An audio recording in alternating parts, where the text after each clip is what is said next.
உலகத் தமிழர்கள் அனைவருக்கும் என்னுடைய பணிவான வணக்கம்.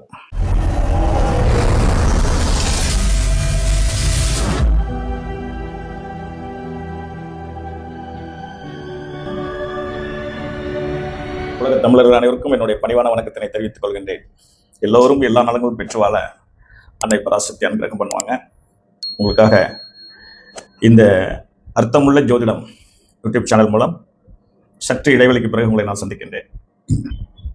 குரு பயிற்சி மிகப்பெரிய ஆவலான ஒரு பயிற்சி, ஆவலோட எதிர்பார்ப்பும் கூட. இந்த குரு பகவான் 26/5/2026 அன்று மிதன் ராசியிலிருந்து கடகராசிக்கு தன்னுடைய உச்ச வீட்டிற்கு வந்திருக்கிறார். இதனால் மேச ராசி நேயர்கள் அடைய இருக்கின்ற நற்பலன் என்ன, தீய பலன் என்ன அப்படின்னு ஒரு சிறு குறிப்பாக சொல்வோம். மேச ராசி என்பது முதல் வீடாகும். செவ்வாய் பகவானுடைய ஆதிக்கத்தை பெற்றவர்கள். மிகப்பெரிய ஒரு உற்ற நண்பன் குரு பகவான், அதாவது அரசாங்கம் என்ற இடத்துக்கு சொந்தமானவர்கள் சூரியன், சந்திரன், செவ்வாய், குரு. இந்த அடிப்படையில் 4 பேருமே டியர் நண்பர்கள். அப்போ மேசராசி நேயர்களுக்கு தன்னுடைய நண்பன் 4ஆம் இடமாகிய கடகத்திற்கு பயிற்சியாக இருக்கிறார். இதனால் அவர்களுக்கு ஏற்பட இருக்கின்ற நன்மை. இதற்கு முன்னாடி ஒரு பதிவில் நான் குரு பயிற்சியை பற்றி தெளிவான விளக்கம் கூறியிருக்கிறேன், எல்லாரும் கேட்டு தெரிஞ்சுக்கங்க. அதனால குரு பகவான் பயிற்சியாக இருப்பதனால பெரிய நன்மை பெரிய தீமை யாருக்குமே ஏற்பட போறதில்லை.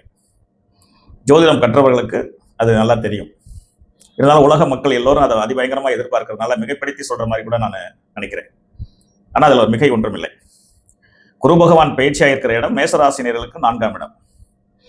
4 என்பது வீடு, பூமி, வாகனம், சுகம், கல்வி, தாய், இன்னும் இன்பம், நிறைய சொல்லிட்டே போலாம்.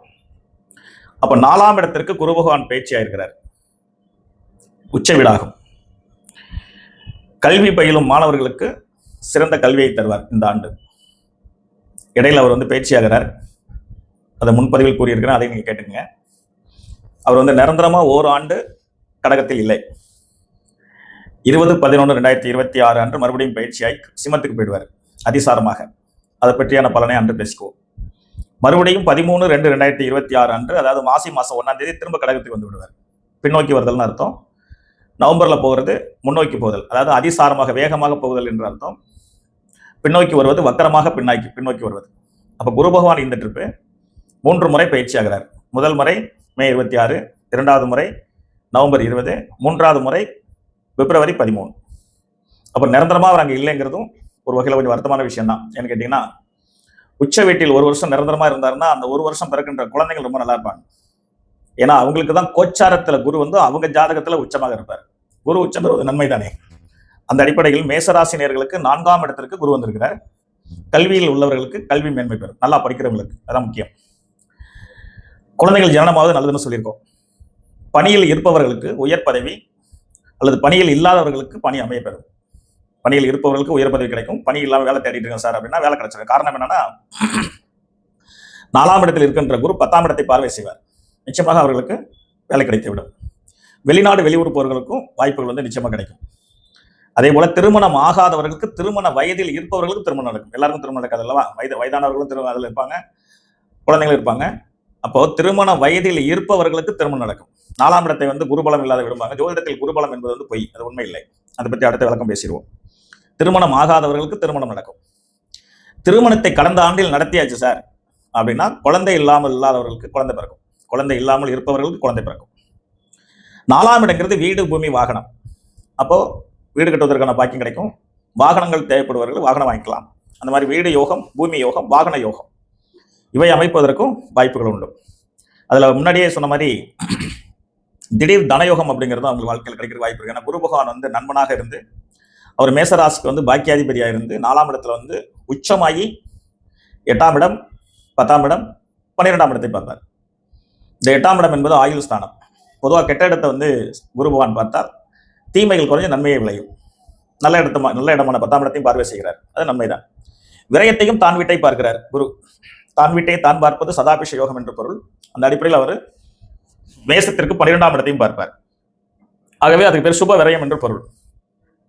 குரு பகவான் ஆகின்ற விரயம் சுப விரயம் நடக்கும். அந்த சுப விரயங்கிறது வீடு கட்டுறது, பூமி வாங்குறது, இவைகள் தங்கம் கூட வாங்கிக்கலாம். குரு பொன்னவன் என்று பொருள் உள்ளவர். ஆகவே தங்கம் முடியாதவர்கள் தங்கம் வாங்கிக்கலாம்.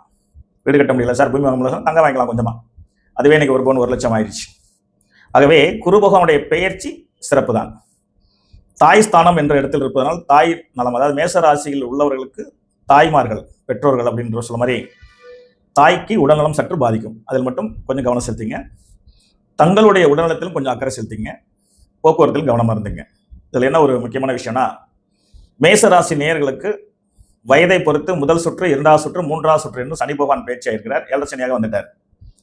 அந்த சனி பகவானை குரு பகவான் வந்து சிறப்பு பார்வையாக பார்ப்பார் இந்த ஆண்டு அப்படின்னு சொன்னா கிட்டத்தட்ட மொத்தத்தில் 12 மாதங்களில் 3 மாதங்கள் பார்வை கிடைக்காது. ஏன்னா சிம்மத்துக்கு அவர் அதிசாரமா போறார் அந்த காலத்துல. மற்ற காலங்களில் வந்து சனி பகவானை குரு பகவான் பார்க்கும்போது குரு வீட்டில் இருக்கின்ற சனி பகவானை குரு பார்க்கறதுனால நிச்சயமா 7ரை சனியில் உள்ளவர்களுக்கு பெரிய பாதிப்புகள் எதுவும் இருக்காது என்பது ஒரு கருத்து. இவை அனைத்திற்கும் நான் ஏற்கனவே சொன்ன போல நன்மையான இடத்திற்கு குரு பகவான் பேச்சியா இருக்கிறார் என்பது உண்மை. ஆனால் திசா புத்தி சாதகமாக இருந்தால் அந்த திசாநாதனையும் புத்திநாதனையும் கோச்சார குரு பார்வை செய்தால் அல்லது சேர்க்கை பெற்றால் நிச்சயமா நன்மை நடக்கும். இந்த வார்த்தைக்கு பொருள் வந்து சாதாரணமானவர்களுக்கு புரியாது, அறிந்தவர்களுக்கும் ஜோதிடர்களுக்கும் புரியும். ஜனன காலத்தில் ஒரு மனிதனுக்கு ஒரு திசை நடக்கும், ஒரு புத்தி நடக்கும். அதை வச்சு தான் நாங்கள் ஜாதகம் சொல்லுவோம். அந்த திசாநாதன் கூடவும் புத்திநாதன் கூடவும் இன்றைய குரு பகவான் சேர்க்கை அல்லது பார்வையை அவர்கள் தந்தால் நிச்சயமா அந்த ஆண்டு ஒரு சிறந்த பலனாக இருக்கும் என்பது சந்தேகத்துக்கு இடமில்லை. அது தனிப்பட்ட முறையில் அவர்கள் ஜாதகத்தை நாம் அணுகிதான் அதற்கு பலன் கூற வேண்டும். ஆகவே மேசராசி நேயர்களுக்கு குரு பயிற்சி சிறப்பானதாக அமைந்திருக்கிறது என்பதில் சந்தேகத்திற்கு இடமில்லை. திருச்செந்தூர் முருகனை தரிசனம் செய்யுங்க. குரு ஸ்தானத்தில் இருக்கிற ஜீவ சமாதிகளுக்கு போய் மகான்களை தரிசனம் செய்யுங்க. நிச்சயமா வாழ்க்கையில நல்லா இருப்பீங்க. எல்லா விதமான முன்னேற்றங்களையும் மேசராசி நேயர்கள் குரு பகவானால் அடைவீர்கள் என்பதில் சந்தேகத்திற்கு இடமே வேண்டாம். நிச்சயமாக நன்மை நடக்கும். பக்தியோட இருங்க, சுறுசுறுப்பா இருங்க. சனி போன 7 சனிக்கு வந்துட்டதுனால விரைய செலவு செய்யுங்க. வீடு அல்லது பூமி இது மாதிரி சுப விரைய செலவு செஞ்சிட்டிங்கன்னா நிச்சயமா நீங்கள் நல்லா இருப்பீங்க. அதில் எந்த சந்தேகமும் வேண்டாம். குரு பெயர்ச்சி மேசராசினியர்களுக்கு நன்மையே என்பதில் சந்தேகத்துக்கு இடமே இல்லை. அடுத்த ஒரு பதிவில் உங்களோட சந்திக்கின்றேன். நன்றி, வணக்கம், வாழ்க வளமுடன்.